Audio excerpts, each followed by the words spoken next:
Bab 025. Tok tok tok. Buka pintunya. Ini handuknya, kata Ayu seraya mengetuk pintu yang tertutup rapat tersebut. Perlahan pintu terbuka sedikit. Tangan Davin menyembul dari celah pintu itu. Mana? Sini. Ayu pun menyerahkan handuk itu pada tangan Davin. Siapa sangka, tangan Ayu malah ikut dicengkeram Davin bersamaan handuk tadi. Gak mau ikut masuk, Yu. Kelakar Davin. Vin, lepas, gak? Pinta Ayu dengan jantung berdebar kencang. Kalau enggak gimana? Balas Davin sembari terkekeh membayangkan wajah Ayu yang pasti sudah pucat dan panik. Kalau enggak, aku teriak nih, ancam Ayu sambil berusaha melepaskan tangan Davin dari lengannya. Teriak aja. Palingan yang lain nyangkanya kita lagi tempur. Secara kita sudah menjadi suami istri, balas Davin kian menggoda istrinya itu. 72. Vin, gak lucu tahu. Lepas gak? Tukas Ayu kesal. Karena tak kunjung dilepaskan, akhirnya Ayu menggigit tangan Davin hingga langsung terlepas. Aduh sakit. Ngapa digigit sih? Gerutu Davin sembari menarik tangannya yang terdapat bekas gigi Ayu yang menancap. Ia lekas melilitkan handuk di pinggangnya lalu keluar kamar mandi. Sakit tahu. Davin mengibas-ngibaskan tangannya pelan. Siapa suruh kayak gitu, balas Ayu dengan mata melotot. Cek, bercanda doang. Biar otakmu refresh dikit, gak mikirin yang bikin puyeng mulu, timpal Davin. Bercandanya gak lucu. Gimana kalau itu pintu tiba-tiba kebuka lebar padahal kamu lagi gak pakai handuk? Hih, serem. Ayu tiba-tiba bergidik saat membayangkan hal yang tidak-tidak. Mendengar itu, Davin justru tertawa kencang. Sampai-sampai ia memegangi perutnya yang hanya dililit handuk sebatas lutut. Mau merosot pula, kelakar Davin menghentikan tawanya sendiri. Ia buru-buru memegangi handuknya yang hampir terlepas. Davin. Ayu memekik kesal. Ia gegas berbalik agar tak melihat sesuatu yang tak ingin dilihatnya.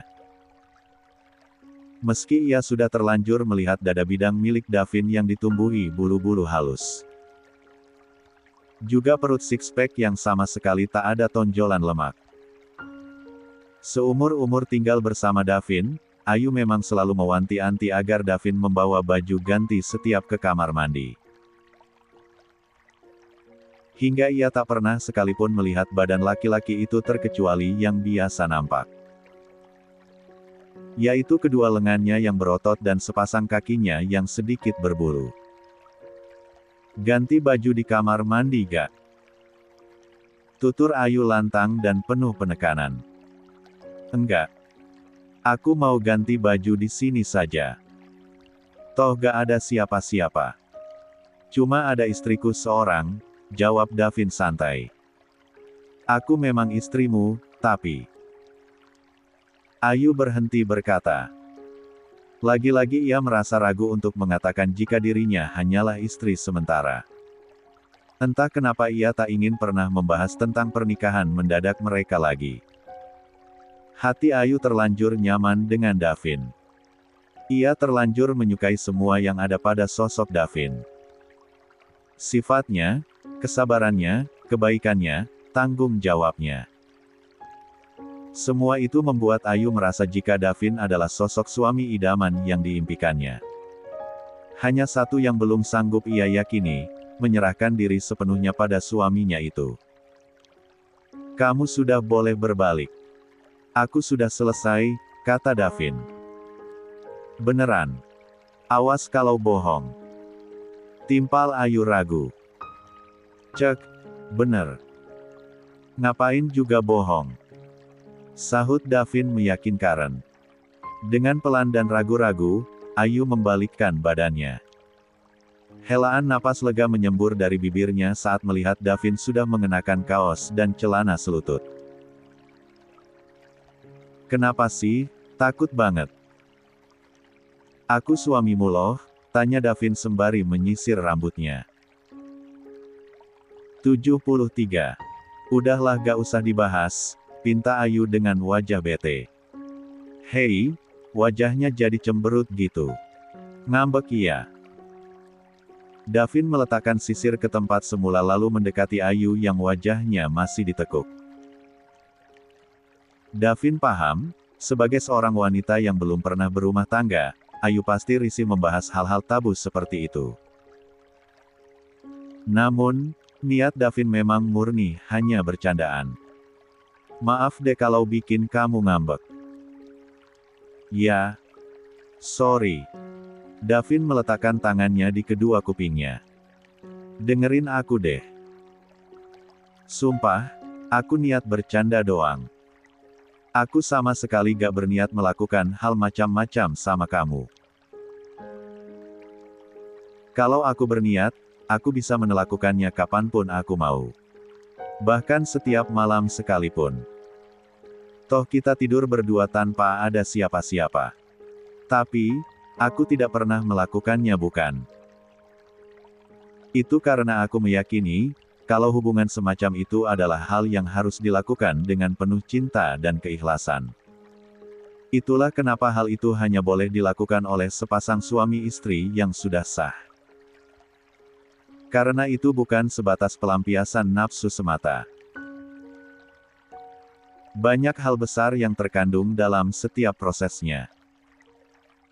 Dan aku, hanya akan melakukannya dengan wanita yang aku cinta dan juga mencintaiku, kata Davin panjang lebar. Raut wajahnya menyiratkan keseriusan dalam setiap perkataannya. Kamu gak perlu khawatir, oke?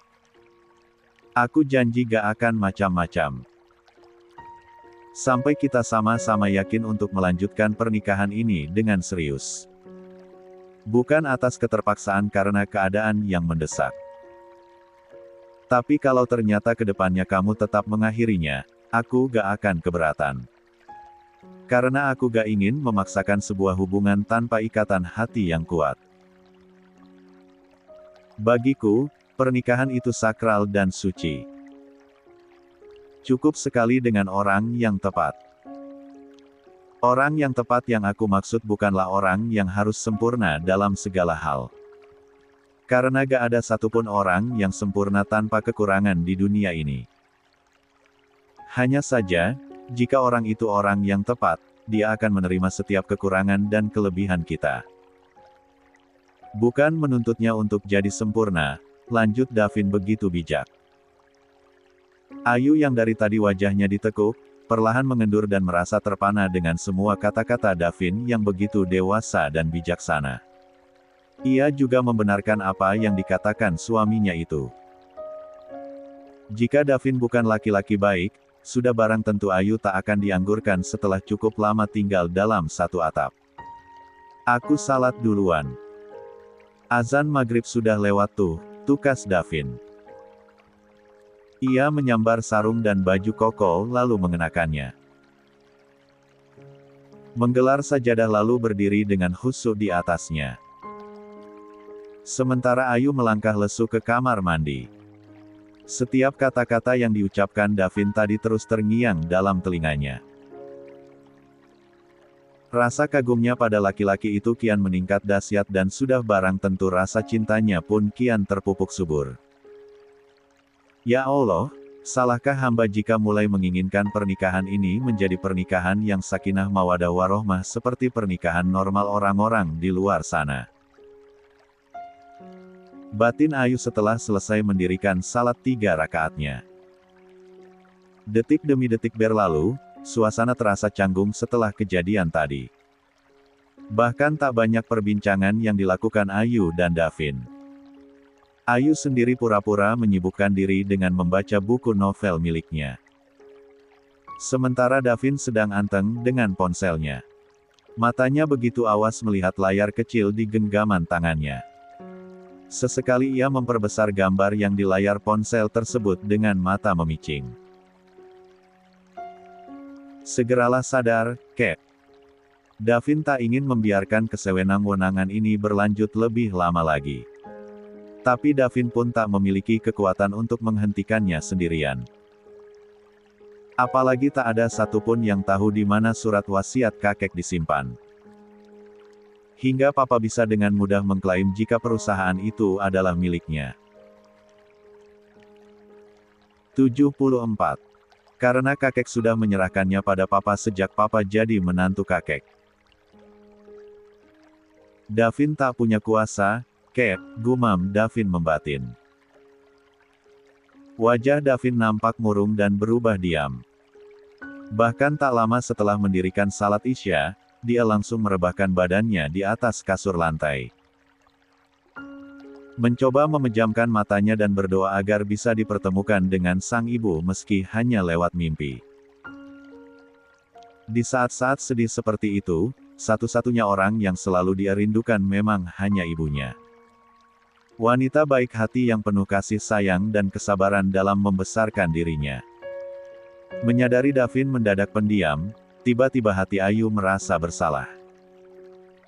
Ia mengira jika diamnya Davin karena peristiwa petang tadi. Padahal, Davin berubah murung setelah melihat postingan ibu tirinya yang sedang sibuk jalan-jalan ke luar negeri. Wanita yang kini penampilannya bak sosialita itu tak ketinggalan membagikan setiap tempat yang dikunjunginya. Tak terkecuali saat sedang berbelanja barang-barang branded dengan harga yang tentu sangat fantastis. Padahal dulu, Dina begitu jarang melakukan hal-hal tersebut. Bahkan hanya terhitung hitungan jari. Tapi kini, gaya ibu tirinya itu bak seorang pemilik kekayaan yang sesungguhnya. Dinikmati dan diumbar sesuka hati. Itulah yang membuat hati Davin perih bak diiris sembilu. Davin gak rela, Ma. Sumpah Davin gak rela, batin Davin nenjerit pilu. Tik tik tik. Jarum jam terus saja berdetak membawa waktu kian malam.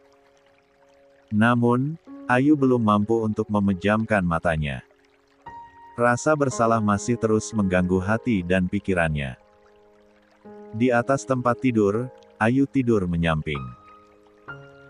Menatap Davin yang sudah terlelap lebih dulu. Wanita itu memindai setiap inci paras laki-laki yang sudah halal untuknya itu. Alis mata tebal, hidung mancung, rahang yang kokoh membuat laki-laki itu nampak tampan dan gagah. Hanya saja rambutnya yang sedikit gondrong dan bulu-bulu halus yang mulai memenuhi dagunya, membuat penampilan Davin sedikit berantakan. Ternyata tampan juga. Apalagi kalau rambutnya dirapikan, batin Ayu sembari mengulum senyum. Salah gak sih kalau aku mulai membuka hati untuknya? Lanjut Ayu menimbang-nimbang. Semakin lama, mata Ayu kian berat. Ia pun mulai memejamkan matanya dengan posisi masih menghadap Davin. Kedua bibirnya pun masih menyunggingkan senyuman saat matanya berhasil terpejam. Pagi ini, sikap Davin sudah kembali seperti biasa. Dia kembali ceria dan banyak berbicara. Seperti itulah dia. Jika ada hal yang membuat moodnya rusak, hal itu tak akan berlangsung lama. Ayo, aku antar lagi, tawar Davin pada Ayu yang siap bekerja. Gak capek tiap hari bola-bali anterin aku jalan kaki? Tanya Ayu seraya mengenakan sepatu pantofelnya. Enggak lah, deket gitu, jawab Davin santai. Ya sudah. Ayu menyahut pasrah. Seperti biasa, keduanya berjalan bersisian menyusuri pinggir jalan menuju tempat kerjanya Ayu. Kapan mau mulai cari kerja? Tanya Ayu. 75. Kapan ya? Davin malah balik bertanya tanpa jawaban. Kok malah kapan, ya? Nih, ya. Yang namanya rumah tangga itu berat. Apalagi untuk laki-laki. Karena sebagai suami, wajib menafkahi keluarga. Apalagi kalau kita nanti sudah punya anak. Harus sekolah lah, ini itu, timpal Ayu panjang lebar. Mendengar penuturan Ayu, Davin seketika menoleh. Apa? Kalau kita sudah punya anak? Memang kamu mau punya anak dariku? Tanya Davin dengan senyum tertahan. Ayu seketika menggigit bibir pelan. Ia merutuki dirinya sendiri yang malah keceplosan berkata demikian. 76. Wajah Ayu seketika memanas. Andai ia mengangkat kepalanya, sudah barang tentu Davin akan melihat bagaimana meronanya sepasang pipi wanita di sampingnya tersebut. Aku kan bilangnya andai. Mau sama aku kek, atau entah sama siapa, tugas seorang suami itu berat, elak Ayu dengan senyum kaku. Oh, kirain kamu sudah mau punya anak, balas Davin. Kakinya yang terus melangkah sejajar dengan Ayu, menendang-nendang pelan batu-batu kerikil yang dipijaknya. Tanggung jawabku masih banyak. Ada nasib masa depan kedua adikku yang harus aku pikirkan, jawab Ayu dengan raut wajah serius. Setiap teringat kewajibannya untuk membiayai kedua adiknya bersekolah, Ayu tak lagi memikirkan dirinya sendiri. Baginya, tak ada waktu untuk mengurusi hal lain sebelum kedua adiknya berhasil dan menjadi orang yang lebih sukses dibanding dirinya. Lagian usiaku masih muda banget. Masih 20-an.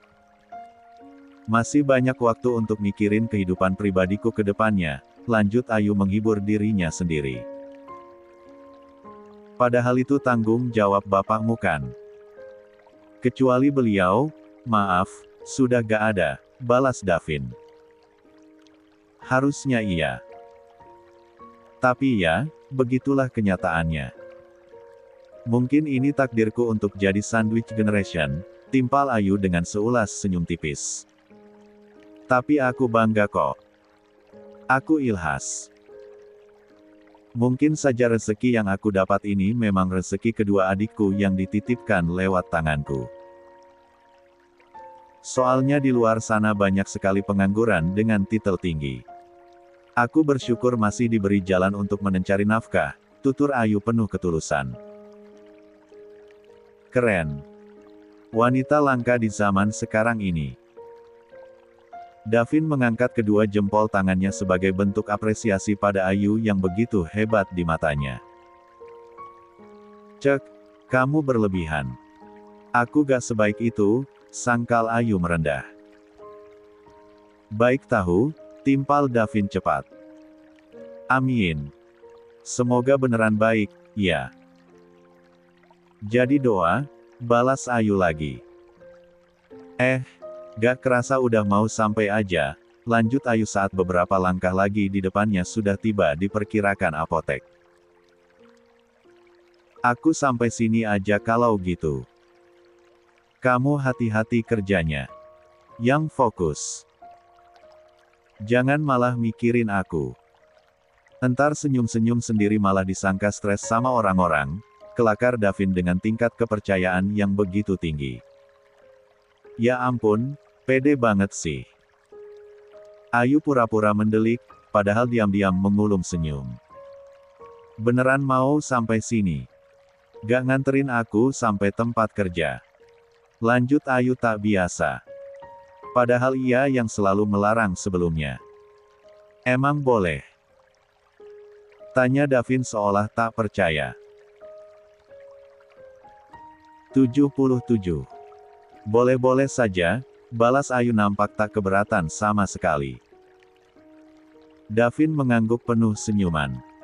Ia lalu melanjutkan langkahnya di samping Ayu sampai benar-benar tiba di depan apotek. Selamat bekerja, ya. Nanti sore aku tungguin lagi di sini, tutur Davin sembari melambaikan tangan. Ayu mengangguk lalu berbalik. Ia berjalan menuju teras lalu masuk ke bangunan tempatnya bekerja masih dengan lengkungan senyum di kedua bibirnya. Cie cie cie. Ada Yareng beneran jadian ini mah, goda Rena dengan senyum berkembang. Mulai deh mulai, balas Ayu sembari meletakkan tas kecilnya di meja kantor. Tapi iya kan? Iya dong pasti. Mana mungkin gak ada apa-apa tapi sampai dianterin segala. So sweet banget. Jalan barengan terus gandengan tangan. Kebayang. Rena senyum-senyum sendiri membayangkannya. Gak gitu juga kali. Lebay banget sih, elak Ayu kesal. Sahabatnya itu memang selalu heboh jika ada sesuatu.